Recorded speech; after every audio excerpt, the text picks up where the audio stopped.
Question number 1 है, भारतीय संविधान में लिखित संविधान का सबसे बड़ा लाभ क्या है? ए है कठोरता, बी है न्यायिक सर्वोच्चता, सी है अस्पष्टता और निश्चितता और डी है संघीय ढांचा। तो भारतीय संविधान में लिखित संविधान का सबसे बड़ा लाभ क्या है? तो हमारा करेक्ट आंसर हो जाएगा अस्पष्टता और निश्चितता, यानी सी हमारा करेक्ट हो जाएगा।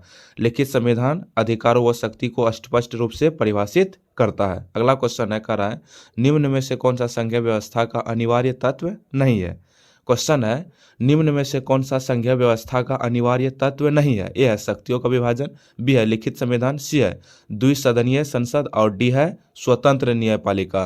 तो निम्न में से कौन सी संघीय व्यवस्था का अनिवार्य तत्व नहीं है? तो हमारा करेक्ट आंसर हो जाएगा द्विसदनीय संसद, यानी सी हमारा करेक्ट हो जाएगा। द्विसदनीय संसद व्यवस्था के लिए अनिवार्य नहीं है। चलिए अगला क्वेश्चन देख लेते हैं। क्वेश्चन है, कह रहा है न्यायिक सक्रियता का तात्पर्य क्या है? क्वेश्चन है न्यायिक सक्रियता का तात्पर्य क्या है? ए है न्यायालय का कानून बनाना, बी है न्यायालय का निष्क्रिय रहना, सी है संविधान की व्यापक व्याख्या और डी है संसद को नियंत्रित करना। तो न्यायिक सक्रियता का तात्पर्य क्या है, यही पूछ रहा है। तो हमारा करेक्ट आंसर हो जाएगा संविधान की व्यापक व्याख्या, यानी सी हमारा करेक्ट हो जाएगा। न्यायिक सक्रियता में न्यायालय संविधान की अधिकार व उसकी महत्वपूर्ण अंगों की चर्चा करता है और उसकी विस्तृत व्याख्या भी करता है। चलिए अगला क्वेश्चन देख लेते हैं। क्वेश्चन है, कह रहा है भारत में वित्त आयोग की सिफारिशें किसके लिए बाध्यकारी होती है? कह रहा है भारत में वित्त आयोग की सिफारिशें किसके लिए बाध्यकारी होती है? ए है केंद्र, बी है राज्य, सी है राष्ट्रपति और डी है बाध्यकारी नहीं है। तो भारत में वित्त आयोग की सिफारिशें किसके लिए बाध्यकारी होता है? तो हमारा करेक्ट आंसर हो जाएगा बाध्यकारी ये नहीं है, यानी वित्त आयोग की सिफारिश सलाहात्मक नहीं होता है।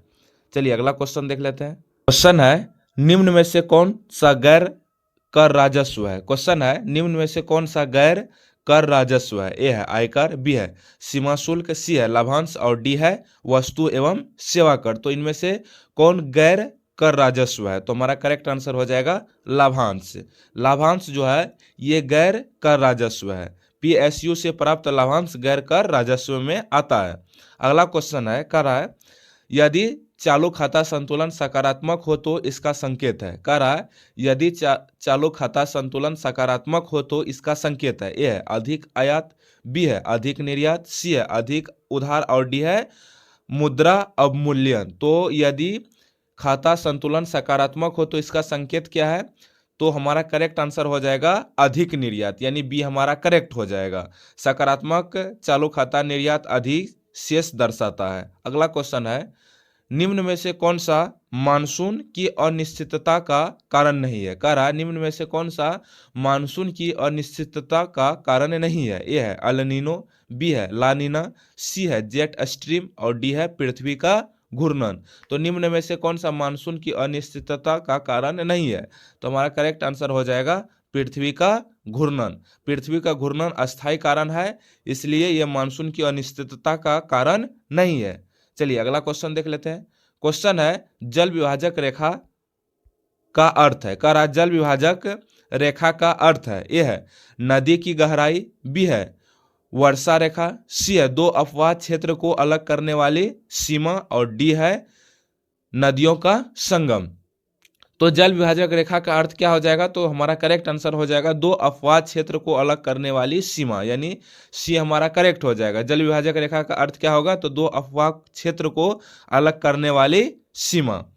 अगला क्वेश्चन है भारत में मरुस्थलीकरण का सबसे बड़ा मानवीय कारण क्या है? कह रहा भारत में मरुस्थलीकरण का सबसे बड़ा मानवीय कारण क्या है? यह है वनों की कटाई, बी है अधिक वर्षा, सी है हिमनद पिघलना और डी है ज्वालामुखी। तो भारत में मरुस्थलीकरण का सबसे बड़ा मानवीय कारण कौन सा है? तो हमारा करेक्ट आंसर हो जाएगा वनों की कटाई। अगला क्वेश्चन है, कह रहा है निम्न में से कौन सा इन सेतु संरक्षण नहीं है? कह रहा है निम्न में से कौन सा इन सिटू संरक्षण नहीं है? ए है राष्ट्रीय उद्यान, बी है वन्य जीव अभ्यारण्य, सी है बीज बैंक और डी है बायोस्फीयर रिजर्व। तो निम्न में से कौन सा इन सिटू संरक्षण नहीं है? तो हमारा करेक्ट आंसर हो जाएगा बीज बैंक। तो बीज बैंक इन सिटू संरक्षण नहीं है, यानी सी हमारा करेक्ट हो जाएगा। अगला क्वेश्चन है, कह रहा है कार्बन सिंक का मुख्य कार्य क्या है। क्वेश्चन है कार्बन सिंक का मुख्य कारण क्या है। ए है CO2 उत्सर्जन, बी है CO2 अवशोषण, सी है ऑक्सीजन कम करना और डी है ताप बढ़ाना। तो कार्बन सिंक का मुख्य कार्य क्या है, तो हमारा करेक्ट आंसर हो जाएगा CO2 अवशोषण, यानी बी हमारा करेक्ट हो जाएगा। अगला क्वेश्चन है, कह रहा है भारतीय संसद का कौन सा सदन अस्थायी है। क्वेश्चन है भारतीय संसद का कौन सा सदन अस्थायी है। ए है लोकसभा, बी है राज्यसभा, सी है दोनों और डी है कोई नहीं। तो भारतीय संसद का कौन सा सदन अस्थायी है, तो यही पूछ रहा है, तो हमारा करेक्ट आंसर हो जाएगा राज्यसभा। राज्यसभा एक अस्थायी सदन है। क्वेश्चन है निम्न में से कौन सा मौलिक कर्तव्य नहीं है। क्वेश्चन है निम्न में से कौन सा मौलिक कर्तव्य नहीं है। ए है पर्यावरण संरक्षण, बी है वैज्ञानिक दृष्टिकोण, सी है मतदान करना और डी है राष्ट्रीय ध्वज का सम्मान करना। तो इनमें से कौन सा मौलिक कर्तव्य नहीं है, तो हमारा करेक्ट आंसर हो जाएगा मतदान करना। मतदान करना फंडामेंटल ड्यूटीज नहीं बल्कि फंडामेंटल राइट्स है। चलिए अगला क्वेश्चन देख लेते हैं। क्वेश्चन क्या कह रहा है यदि राष्ट्रपति अध्यादेश जारी करता है तो इसकी वैधता है, यानी कि इसकी वैधता कितनी दिनों का होता है। यदि राष्ट्रपति अध्यादेश जारी करता है तो इसकी वैधता कितने दिनों का होता है। ए है 6 माह, बी है 1 वर्ष, सी है संसद सत्र तक और डी है अगले 6 सप्ताह तक। तो राष्ट्रपति अध्यादेश जारी करता है तो इसकी वैधता कितने दिनों का होता है, तो हमारा करेक्ट आंसर हो जाएगा अगले सत्र के 6 सप्ताह तक, यानी डी हमारा करेक्ट हो जाएगा। 6 सप्ताह बाद तक, सॉरी अगले सत्र के 6 सप्ताह बाद तक इसकी अध्यादेश की वैधता रहती है। चलिए अगला क्वेश्चन देख लेते हैं। क्वेश्चन है लोक नीति यानी पब्लिक पॉलिसी का मुख्य उद्देश्य क्या है। क्वेश्चन है लोक नीति का मुख्य उद्देश्य क्या है। ए है सत्ता प्राप्ति, बी है कानून निर्माण, सी है जन समस्याओं का समाधान और डी है प्रशासनिक नियंत्रण। तो लोक नीति यानी पब्लिक पॉलिसी का मुख्य उद्देश्य क्या है, तो हमारा करेक्ट आंसर हो जाएगा जन समस्याओं का समाधान, यानी सी हमारा करेक्ट हो जाएगा। अगला क्वेश्चन है भारत में सबसे अधिक जैव विविधता कहाँ पाई जाती है। क्वेश्चन है भारत में सबसे अधिक जैव विविधता कहाँ पाई जाती है। ए है गंगा का मैदान, बी है थार मरुस्थल, सी है पश्चिमी घाट और डी है दक्कन पठार। तो भारत में सबसे अधिक जैव विविधता कहाँ पाई जाती है, तो हमारा करेक्ट आंसर हो जाएगा पश्चिमी घाट।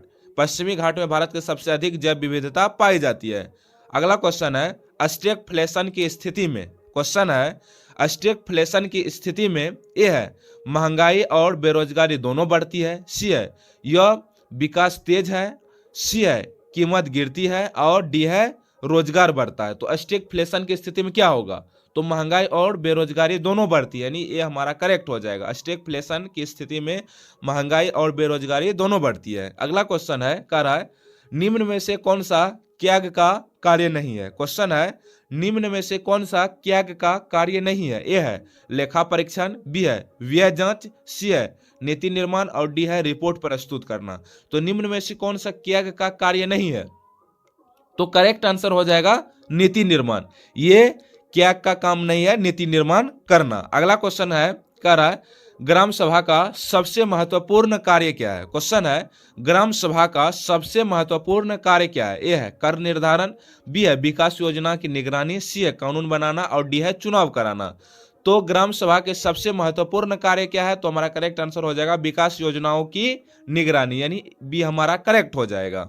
अगला क्वेश्चन है भूस्खलन की संभावना सबसे अधिक कहाँ होती है। क्वेश्चन है भूस्खलन की संभावना सबसे अधिक होती है। ए है समतल मैदान पे, बी है पठारी क्षेत्र में, सी है तीव्र ढाल वाले पर्वत और डी है मरुस्थल। तो भूस्खलन की संभावना सबसे अधिक कहाँ होगी, तो जहां पे तीव्र ढाल वाले पर्वत होंगे, यानी सी हमारा करेक्ट हो जाएगा। चलिए अगला क्वेश्चन देख लेते हैं क्या कह रहा है निम्न में से कौन सा नवीकरणीय ऊर्जा स्रोत नहीं है। क्वेश्चन है निम्न में से कौन सा नवीकरणीय ऊर्जा स्रोत नहीं है। ए है सौर, बी है पवन, सी है जैव ऊर्जा और डी है कोयला। तो निम्न में से कौन सा नवीकरणीय ऊर्जा स्रोत नहीं है, तो हमारा करेक्ट आंसर हो जाएगा कोयला। कोयला नवीकरणीय ऊर्जा स्रोत नहीं है, क्योंकि कोयला कुछ समय बाद समाप्त होने की संभावना है। भारतीय संविधान में आपातकालीन प्रावधान किस देश से प्रेरित है। क्वेश्चन है भारतीय संविधान में आपातकालीन प्रावधान किस देश से प्रेरित है। ए है अमेरिका, बी है ब्रिटेन, सी है जर्मनी और डी है आयरलैंड। तो भारतीय संविधान में आपातकालीन प्रावधान किस देश से प्रेरित है? तो हमारा करेक्ट आंसर हो जाएगा जर्मनी। जर्मनी से आपातकाल का प्रावधान लिया गया है। क्वेश्चन है न्यायिक पुनरावलोकन का उद्देश्य है, कह रहा है न्यायिक पुनरावलोकन का उद्देश्य है। यह है संसद को कमजोर करना, बी है संविधान की रक्षा, सी है कार्यपालिका नियंत्रण और डी है कानून बनाना। तो न्यायिक पुनरावलोकन का उद्देश्य क्या हो जाएगा? तो हमारा करेक्ट आंसर हो जाएगा संविधान की रक्षा, यानी बी हमारा करेक्ट हो जाएगा। न्यायिक पुनरावलोकन का उद्देश्य संविधान की रक्षा करना है। अगला क्वेश्चन है, कह रहा है निम्न में से कौन सा प्रत्यक्ष कर है? क्वेश्चन है निम्न में से कौन सा प्रत्यक्ष कर है? ए है जीएसटी, बी है सीमा शुल्क, सी है आयकर और डी है उत्पाद शुल्क। तो निम्न में से कौन सा प्रत्यक्ष कर है? तो हमारा करेक्ट आंसर होगा आयकर। आयकर एक क्या है? प्रत्यक्ष कर है। चलिए अगला क्वेश्चन देख लेते हैं। क्वेश्चन है, कह रहा है यूपीएससी प्रीलिम्स में एलिमिनेशन टेक्निक सबसे उपयोगी कब होगी? ए है जब उत्तर याद हो, बी है जब प्रश्न कठिन हो, सी है जब समय अवधि हो और डी है जब सभी विकल्प सही हो। तो इसका आंसर आप कमेंट में बताइएगा, इसका आंसर क्या होगा, क्योंकि इस क्वेश्चन का आंसर पहले पिछला वीडियो में बताया जा चुका है। तो अगर आपको ये वीडियो पसंद आया होगा तो चैनल को जरूर सब्सक्राइब कीजिएगा, अपने दोस्तों के साथ शेयर जरूर कीजिएगा, क्योंकि इस चैनल के माध्यम से आप यूपीएससी प्रीलिम्स 2026 के मोस्ट इंपोर्टेंट क्वेश्चंस को बहुत कम समय में कवर कर सकते हैं। इस चैनल पर आप केवल 10 मिनट से 12 मिनट के अंदर आप 25 क्वेश्चंस देखेंगे, जो कि यूपीएससी प्रीलिम्स के रिगार्डिंग बहुत ही महत्वपूर्ण होने वाला है। तो अगर वीडियो पसंद आया होगा तो अपने दोस्तों के साथ शेयर जरूर कीजिएगा, चैनल को जरूर सब्सक्राइब कीजिएगा, क्योंकि आपका एक सब्सक्राइब हमारे लिए मोटिवेशन का काम करता है। वीडियो को लास्ट तक देखने के लिए आपका धन्यवाद।